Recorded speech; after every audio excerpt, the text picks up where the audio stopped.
ચાર નગરપાલિકાઓના પ્રચારમાં આપ પહોંચ્યા છો, કેવી છે જીતની આશા? ચલાલા નગરપાલિકાના 6 વોર્ડમાં અમારા કોંગ્રેસના ઉમેદવારો મજબૂતાઈથી ચૂંટણી લડી રહ્યા છે. એક તાલુકા પંચાયતની પેટા ચૂંટણી છે, એ પણ અમારી કોંગ્રેસ પાર્ટીની જીત થાય એ માટે કરીને બધા જ અમારા કોંગ્રેસના આગેવાનો, જિલ્લા કોંગ્રેસ સમિતિના પ્રમુખ પ્રતાપભાઈ બેન, જેનીબેન, અહીંયા અમારા મજબૂત સૌ વરિષ્ઠ આગેવાનો સાથે મળીને કામ કરી રહ્યા છે.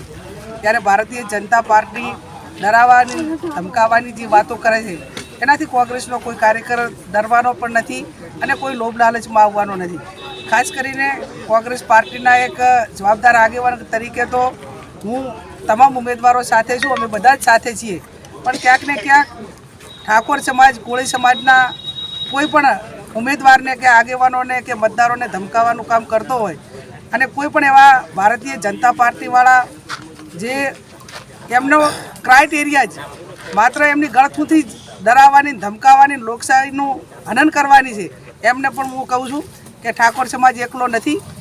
સમગ્ર આગેવાનો અને કોંગ્રેસ પાર્ટી એમની સાથે છે. તેવી કોઈ ભૂલ ના કરે દબાવવાની, ધમકાવવાની.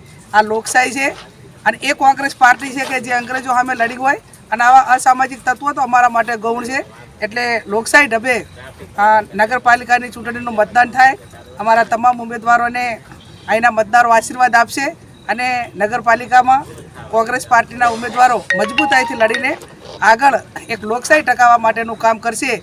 અહીંયા અમે પણ બધાએ આવીને એમને મનોબળ પૂરું પાડ્યું છે અને જ્યારે પણ કોંગ્રેસના આગેવાનોને કોઈ પણ પ્રકારની જરૂર હશે તો સમગ્ર કોંગ્રેસ પાર્ટી એમની સાથે છે. આપ સૌનો ખૂબ આભાર.